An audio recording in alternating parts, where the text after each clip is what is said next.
Coba kamu bayangkan ini ya. Kamu pulang ke rumah setelah hari yang panjang banget. Kamu duduk di ruang tamu, dan entah kenapa, posisi kursi favoritmu tuh terasa bergeser sedikit. Kayak mungkin 5 sentimeter gitu. Dan kamu biasanya langsung membenarkannya tanpa berpikir panjang, kan? Iya, betul banget. Terus keesokan harinya, teh celup favorit yang selalu ada di lemarimu tiba-tiba berubah rasa, padahal mereknya tuh sama persis. Nah, pas kamu tanya ke keluargamu, mereka malah menatapmu seolah kamu yang gila. Bener, mereka bakal bilang kayak, kursi itu nggak pernah pindah kok, dan teh itu emang selalu rasanya kayak gitu. Kamu kurang tidur kali ya? Ini tuh terdengar kayak adegan pembuka film horor psikologis ya kan? Wah, iya sangat terasa seperti fiksi. Tapi kenyataannya, ini adalah taktik nyata yang secara harfiah pernah digunakan oleh polisi rahasia untuk menghancurkan kewarasan seseorang. Astaga, dan kelicikan dari taktik ini tuh dia nggak menyerang fisikmu sama sekali. Tepat sekali. Ia menyerang sesuatu yang jauh lebih fundamental, yaitu kepekaanmu terhadap realitas. Taktik ini tuh pelan-pelan bikin kamu berhenti mempercayai matamu sendiri, telingamu sendiri, dan pada akhirnya ingatanmu sendiri. Gila sih itu. Nah, selamat datang di penelusuran mendalam kita, khusus untuk kamu, The Learner. Hari ini kita bakal membedah sebuah fenomena yang saking masifnya sampai-sampai dinobatkan sebagai Word of the Year atau kata tahun ini pada 2022 oleh kamus Merriam-Webster. Ya, kita sedang membicarakan tentang gaslighting. Betul. Dan untuk memahami anatomi manipulasi ini, kita nggak cuma sekedar menebak-nebak ya. Kita udah mengkurasi tumpukan sumber yang luar biasa. Banyak banget sumbernya, mulai dari ulasan medis sistematis, literatur psikologi. Iya, kayak buku-buku dari Dr. Robin Stern dan Dr. Stephanie Sarkis, terus ada ulasan filosofis dari Kate Abramson juga, sampai artikel kesehatan dari jurnal dan media seperti Psychology Today dan Halodoc. Yang sangat menakjubkan di sini adalah sejarah kata ini sebenarnya sangat memukau karena dia lahir dari panggung fiksi. Oh iya, aku selama ini mikir gaslighting ini tuh istilah gaul internet yang dibikin sama anak-anak Z di TikTok gitu loh, kayak umurnya baru 5 atau 10 tahun. Wah, banyak yang mengira begitu.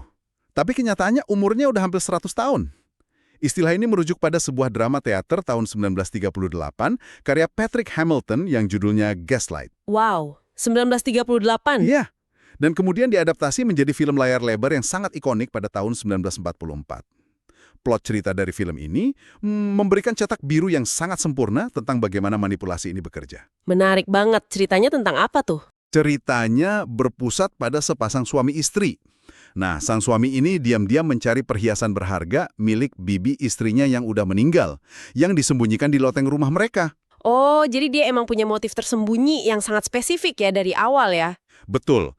Jadi setiap malam ketika suami ini menyelinap ke loteng dan menyalakan lampu gas di sana, tekanan gas di seluruh rumah kan menurun. Masuk akal, sistem gas zaman dulu kan begitu ya? Nah, akibatnya lampu-lampu gas di lantai bawah tempat istrinya berada jadi meredup. Istrinya melihat dengan mata kepalanya sendiri bahwa lampu itu meredup. Dia juga mendengar suara langkah kaki dari loteng. Terus pas istrinya nanya, suaminya bohong. Lebih dari sekedar bohong. Setiap kali sang istri menanyakan hal ini, suaminya dengan tatapan yang sangat meyakinkan berkata bahwa, tidak ada yang terjadi. Suaminya meyakinkan bahwa lampu itu terang benderang, nggak ada suara langkah kaki. Astaga. Dan dia mulai menanamkan ide bahwa istrinya sedang berhalusinasi. Pelan-pelan meyakinkan istrinya kalau dia kehilangan kewarasan, sama seperti ibunya dulu. Oke, mari kita bedah ini. Kelicikannya ada pada fakta bahwa sang istri kan merespons perubahan fisik yang nyata di lingkungannya, tapi suaminya dengan sengaja mencuri realitas itu darinya. Tepat. Dan perbedaan ini yang sering disalahpahami sekarang. Maksudnya disalahpahami gimana tuh? Gini, karena istilah ini sekarang begitu populer, maknanya sering memudar. Orang sering menggunakan kata gaslighting untuk mendeskripsikan argumen biasa. Oh, kayak kalau aku berdebat sama temanku soal film mana yang lebih bagus gitu? Iya, atau misalnya kamu berdebat soal siapa yang salah dalam sebuah kecelakaan kecil, dan temanmu bersikeras dengan pendapatnya meskipun dia salah. Itu bukan gaslighting. Gaslighting itu adalah pola perilaku jangka panjang, di mana satu pihak secara konsisten menyangkal persepsi pihak lain. Ini ngingetin aku sama ulasan filosofis dari Kate Abramson yang kita baca. Dia bilang gaslighting itu bukan sekedar pelanggaran pengetahuan atau pelanggaran epistemik, tapi ini adalah pelanggaran moral. Benar banget. Abramson menekankan bahwa pelaku itu melucuti korbannya secara emosional. Iya, sampai mereka mengutip kata-kata Abramson, tidak memiliki tempat lagi untuk berpijak. Itu deskripsi yang brutal banget sih soal hilangnya jati diri. Sangat brutal. Pelaku menghancurkan otonomi korban sebagai manusia yang bisa berpikir mandiri. Bayangkan kamu nggak bisa lagi mempercayai memori jangka pendekmu sendiri. Atau akademisi bisa terjebak dalam tarian manipulasi ini. Nah, penjelasannya ada pada konsep dari Dr. Robin Stern, yaitu gaslight tango. Tango. Kayak tarian kita. Iya, metafora tarian ini dipakai karena manipulasi ini membutuhkan dua pihak. Nggak bisa berdiri sendiri. Oke, pihak pertama si pelaku pastinya, kan? Betul. Di satu sisi ada pelaku yang butuh merasa benar untuk mempertahankan kekuasaannya. Dan di sisi lain ada korban atau gaslighty yang membiarkan pelaku mendefinisikan realitasnya. Kenapa korban membiarkan realitasnya didikte orang lain? Karena korban biasanya sangat mengidealkan sang pelaku. Mereka mencari persetujuan, validasi, dan takut kehilangan hubungan itu. Jadi ini bukan dibangun di atas kebencian, tapi di atas cinta dan kepercayaan. Wah, ini bukan kayak berdebat soal film. Ini kayak temanmu meyakinkan kamu bahwa kamu sebenarnya nggak pernah pergi ke bioskop bersamanya sama sekali, sampai kamu meragukan ingatanmu. Tepat sekali analoginya. Dan kalau fondasinya adalah kepercayaan, berarti tempat paling bahaya justru di dalam rumah dong, kayak antara keluarga atau pasangan. Benar. Kalau kita merujuk pada artikel dari Psychology Today, dinamika di keluarga ini sangat merusak. Ada 4 tipe keluarga yang sering melakukan gaslighting. Apa aja tuh 4 tipenya? Pertama, keluarga dengan standar ganda atau double bind. Oh, yang ini kayak ngasih sinyal yang bertentangan ya. Misalnya orang tua bilang, ibu selalu ada buat kamu. Tapi pas anaknya nangis, ibunya malah memutar bola mata dan mendengus sebal. Tepat. Otak anak jadi korslet karena bingung harus percaya kata-kata atau bahasa tubuhnya. Lalu tipe kedua, keluarga yang tidak stabil atau tidak dapat diprediksi. Ini yang bikin anak merasa kayak berjalan di atas cangkang telur ya. Iya, hari ini sebuah tindakan dianggap lucu, besoknya tindakan yang sama malah bikin marah besar. Aturan realitasnya berubah-ubah. Mengerikan. Terus yang ketiga dan keempat? Ketiga adalah keluarga picture perfect atau gambar sempurna. Mereka menyangkal emosi negatif anak demi menjaga citra keluarga di depan tetangga. Dan keempat, keluarga yang mengabaikan secara emosional. Nah, yang keempat ini aku baca juga di Halodoc, orang tua yang selalu playing victim. Kayak kalau anak cerita dia dibully di sekolah, orang tuanya menyangkal dan bilang, temenmu cuma bercanda, kamunya aja yang terlalu sensitif. Betul. Itu membatalkan validitas perasaan si anak. Tapi tunggu dulu, pushback sedikit nih. Bukankah terkadang orang tua atau pasangan itu sebenarnya bermaksud baik? Apakah semua penyangkalan emosi ini otomatis niat jahat yang direncanakan? Itu pertanyaan yang sangat bagus. Dan jawabannya adalah, niat sadar itu sebenarnya sekunder. Oh, jadi nggak peduli sengaja atau nggak? Iya, terlepas dari apakah pelaku menyadari tindakannya atau tidak, dampaknya pada korban, terutama anak-anak, itu sangat merusak. Penolakan emosi ini memicu hilangnya jati diri. Benar juga sih. Mau sengaja atau enggak, kalau realitasmu terus-terusan disangkal ya hancur juga mentalmu. Dan efek dari kompas internal yang rusak ini akan terbawa saat mereka dewasa, terutama dalam hubungan asmara. Ah, iya. Pindah ke ranah asmara, dari sumber kumparan dan grid.id, disebutkan kalau pelakunya seringkali punya gangguan kepribadian narsistik atau NPD ya kan? Iya, atau antisosial. Mereka ini menggunakan kelemahan atau trauma masa lalu korban sebagai senjata. Dan cara mereka minta maaf juga aneh banget kan? Sering ngasih permintaan maaf palsu kayak, maaf ya kalau kamu merasa begitu. Itu klasik banget. Kalimat itu secara ajaib memindahkan beban kesalahan ke reaksi emosional si korban. Belum lagi mereka melakukan love bombing. Hah, love bombing? Setelah memanipulasi, tiba-tiba dihujani kasih sayang gitu. Betul, siklus penyiksaan dan hadiah ini mengikat korban secara emosional. Nah, disinilah bagian yang sangat menarik, The Learner.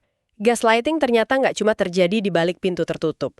Ini juga merembet ke skala sistemik kayak di tempat kerja. Ya, di mana ada hierarki kekuasaan, di situ gaslighting beroperasi. Kayak atasan yang mengklaim ide kita secara sepihak, terus menyangkal kalau kita pernah ngasih ide itu. Kalau kita protes, malah dikasih silent treatment. Itu contoh sempurna di tempat kerja. Dan yang lebih mengerikan adalah ketika ini terjadi di institusi medis. Ini disebut medical gaslighting. Oh, ini dari ulasan sistematis yang kita kumpulkan ya? Data-datanya bikin marah sih. Sangat mengejutkan.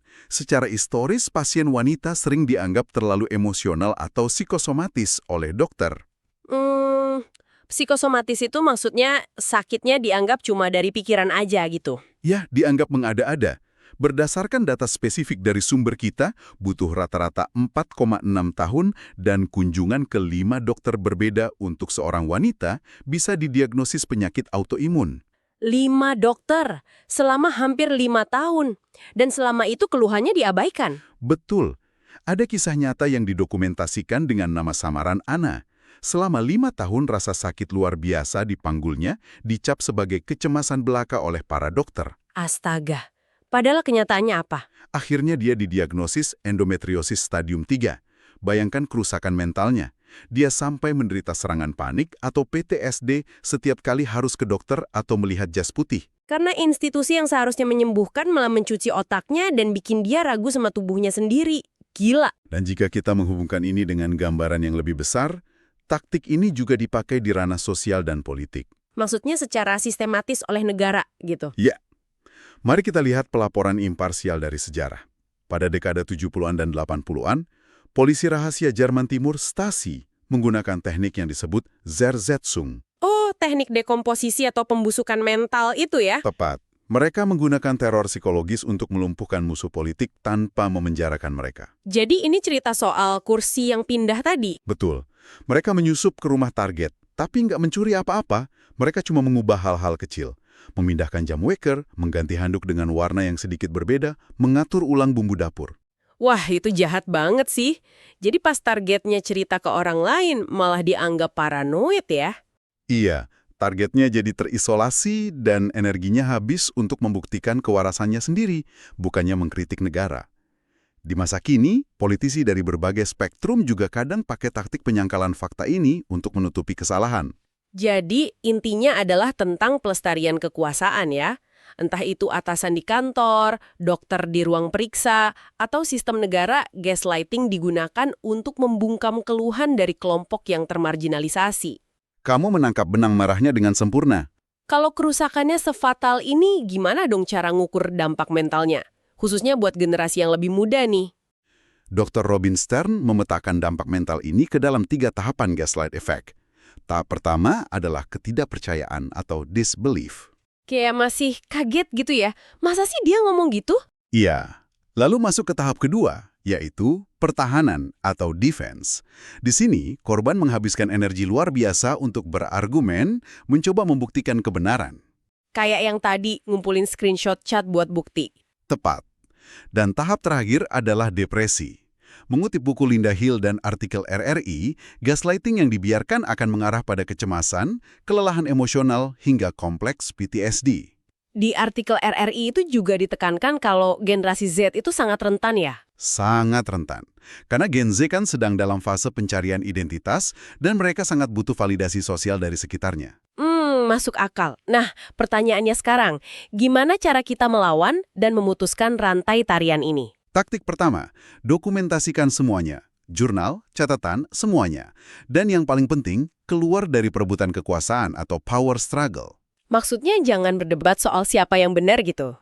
Betul. Jangan pernah mencoba meyakinkan pelaku gaslighting. Oh iya, aku ingat skrip respons kuat dari Dr. Jonis Webb dari materi kita. Ini praktis banget.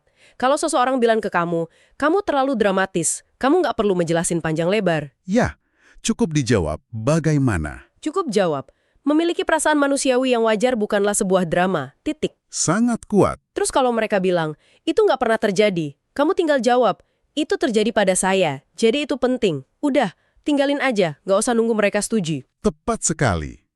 Itu mengembalikan otonomi kepada dirimu sendiri. Jadi apa arti dari semua ini? Intinya, membangun kembali batasan diri atau boundaries dan mempercayai suara hati sendiri adalah perisai yang paling ampuh. Sangat setuju. Mengutip kata-kata Maya Angelou yang indah banget, Kamu mungkin tidak dapat mengontrol semua hal yang terjadi padamu, tetapi kamu bisa memilih untuk tidak terperangkap olehnya. Sebuah pesan penutup yang luar biasa. Untuk para pendengar, ingatlah bahwa kenyataan, perasaan, dan ingatanmu adalah valid. Jika ada sesuatu yang terasa salah, percayalah pada insting tersebut. Benar banget. Nah, The Learner, sebelum kita akhiri sesi kita hari ini, aku mau ninggalin satu pemikiran provokatif nih buat kamu renungkan sendiri. Silahkan. Kita kan udah bahas panjang lebar soal gimana gaslighting mengeksploitasi kepercayaan kita pada individu dan institusi. Tapi di era digital saat ini, di mana AI dan deepfake bisa menciptakan video atau audio dari peristiwa yang nggak pernah terjadi dengan sangat meyakinkan. Wah, ini area yang sangat menarik. Ya, bayangin, apakah kita sedang menuju pada era gaslighting algoritmik? Kalau teknologi bisa memanipulasi realitas pada skala massal, gimana cara kita, sebagai sebuah peradaban, mempertahankan kewarasan dan kebenaran objektif kita di masa depan? Pertanyaan yang sangat krusial untuk era modern ini. Sesuatu buat dipikirkan pas kamu lagi minum kopi besok pagi. Teruslah bertanya, The Learner. Dan pastikan untuk selalu menjaga keaslian realitasmu. Sampai jumpa di penelusuran mendalam kita berikutnya.